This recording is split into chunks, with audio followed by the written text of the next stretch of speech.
Hours provided by Invent Help.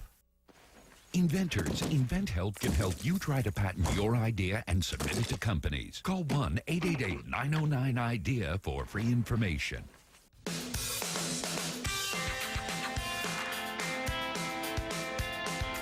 Teens that smoke pot as much as they smoke cigarettes. That is the finding anyway from the 2007 CDC study.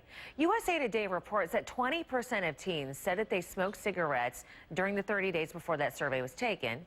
19.7% said they had smoked marijuana. Now, it's not clear how often they may have smoked pot or if they were just talking about a one-time use. Researchers secretly kept track of 100,000 people in Europe by tracking their cell phone use. Well, they found that people rarely even strayed more than 6 miles from home and that they were in the same few places most of the time. Interesting to note that privacy laws would have made this study illegal in the United States.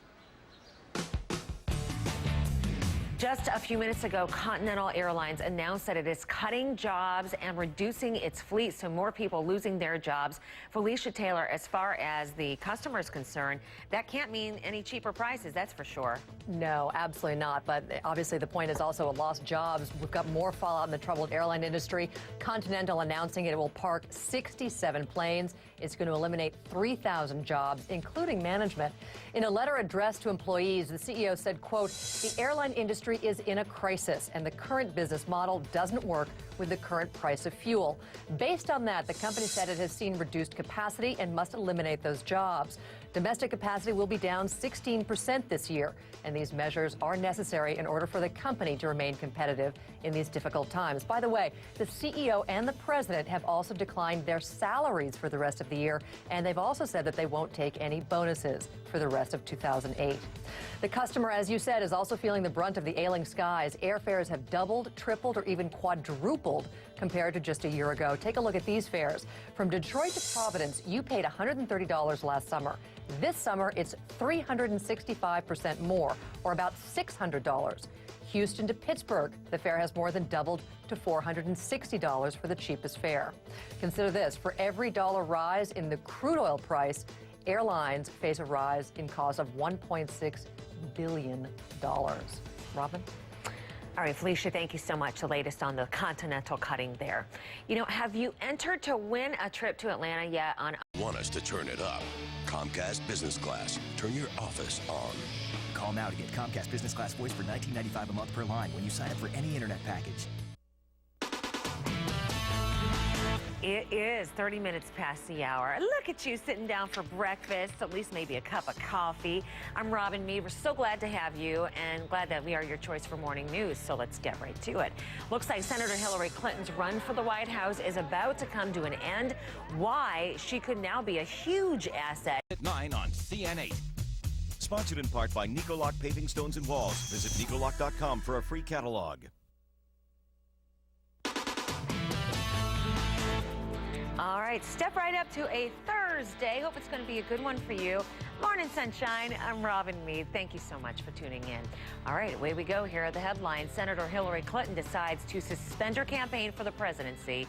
We're going to tell you whether she's on the short list to be Barack Obama's running mate. A powerful storm tore apart homes and toppled power poles in Virginia. See where else the severe weather did really major damage. Breaking news, another airline announces major cuts. Find out how many people are losing their jobs at Continental. Our top story right now, Senator Hillary Clinton's run for the presidency is coming to an end. She plans to suspend her campaign on Saturday at an event in Washington. Now, her camp says that she's going to thank her supporters and express support for Senator Barack Obama and party unity. I think Hillary Clinton will be a tremendous asset to the Obama ticket throughout the general election campaign. I think Paul and Lisa have certainly just amplified two areas where she brings particular strength. She's a great campaigner, and we've all seen that. She's tireless. She fights her heart out, and I think she'll take all that energy that she's put into her own campaign and put it into electing a Democrat come November. Now, notice I said she's suspending her campaign. Technically, that's not the same thing as dropping out. What does that mean to her delegates? Let's go over to correspondent Richard Louie. Just sat down there. Just right here. All right. Good morning. Good morning to you, Robin. Yeah, well, technically here, Robin, she would remain a candidate, keep her delegates, and be able to raise money. And some say she's doing this to keep her political leverage. Others say she wants to be the vice president and needs money to pay off her campaign debt. Friends and advisors say that's not it, but that she wants respect and is doing it for history and all the women voters who supported her in the past there, Robin. Okay, so we've got a committee going now. Obama does to help select a VP. And on that committee anyway, Caroline Kennedy, former Deputy Attorney General Eric Holder, Jim Johnson. You would think that Clinton's on the short list, but who else? Yeah, now so take a look at some of the pros and cons of some of the other folks. If Obama were to choose Clinton, she would bring in the white working class voters. These are some of the reasons why he might pick her. That helped her win swing states like Ohio and Pennsylvania. She would also deliver women and Hispanic voters, and she also brings her experience. But, you know, Robin, there's some drawbacks here. First, this would undermine Obama's message of change. Then there's Bill Clinton, the baggage from his presidency, and the question of what his role would be. So those are some of the plus and minuses about Clinton. Of course, as you mentioned, there are many others that are talking about. You got it. Thank you so much. But she does hold those delegates, so it's going to be interesting to see. Senator John McCain wants Obama to join him in a series of town hall debates. Now, he's made this request before. McCain wants 10 informal sessions with questions from the public, not reporters. Back in May, Obama said he liked the idea. His campaign says he's thinking it over. Breaking news this morning, Continental Airlines will cut 3,000 jobs, and take 67 planes out of service. The company says it is responding to the gas and oil prices, calling it the airline industry's worst crisis since 9/11. Continental says it's going to announce specific flight cuts next week. Going to have more on this developing story in business news coming up. You know, many of you are still buying the airline tickets for summer trips, even though the fares have quadrupled since last year. The Air Transport Association found that the average fare for domestic flights is close to its peak back in 2000. USA Today reports that the biggest jump for a non-stop flight is from Detroit to Providence. It used to cost $128 last June. This June, it's $595. Strong storms and possible tornadoes hit the mid-Atlantic region and the Midwest regions, killing 3 people. It also knocked out power to hundreds of thousands. One woman was killed in Virginia when a tree fell on her car. 2 people died in West Virginia and Indiana when they tried driving through the water.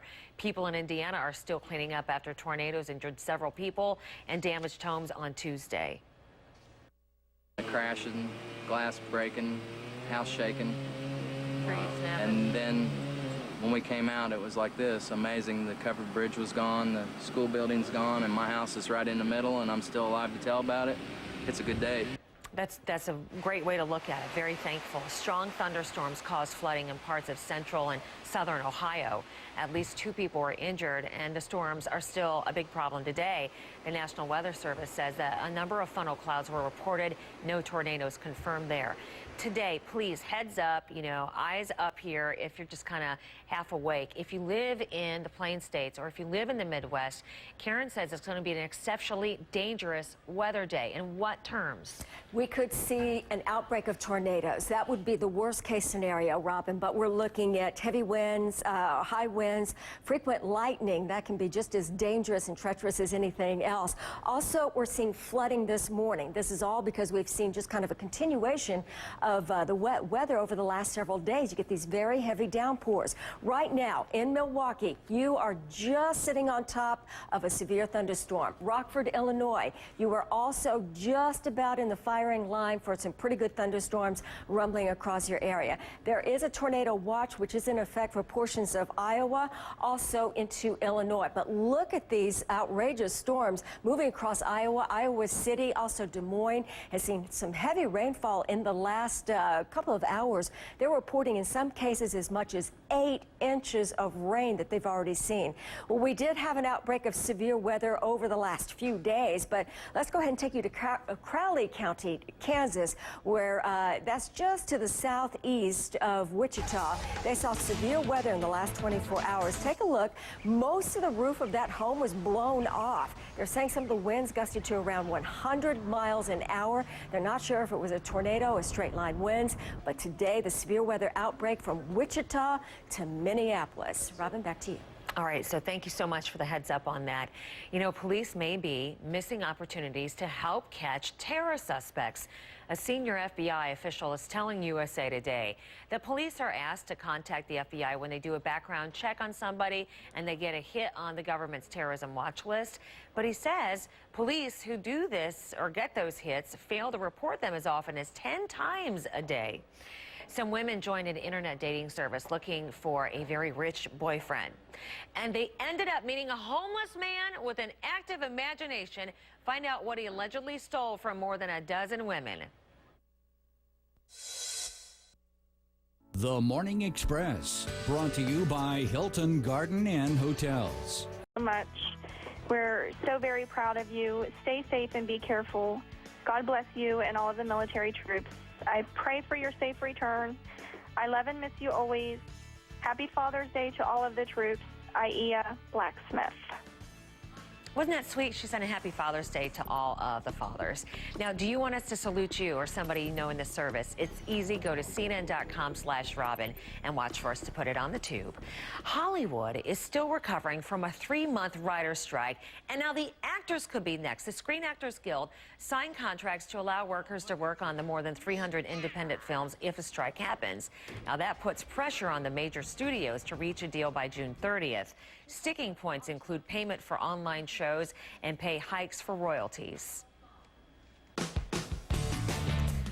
Man, the breaking news today is that the trouble in the airline industry is continuing. In the past hour, we've learned that Continental Airlines is cutting jobs and reducing its fleet.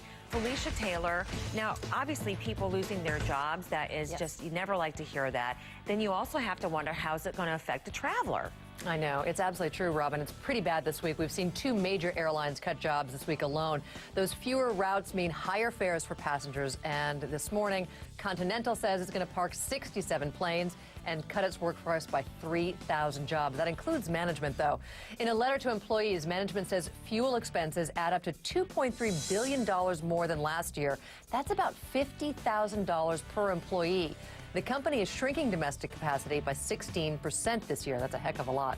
However, the CEO and the president have declined their salaries and refused to take any bonuses for the rest of 2020.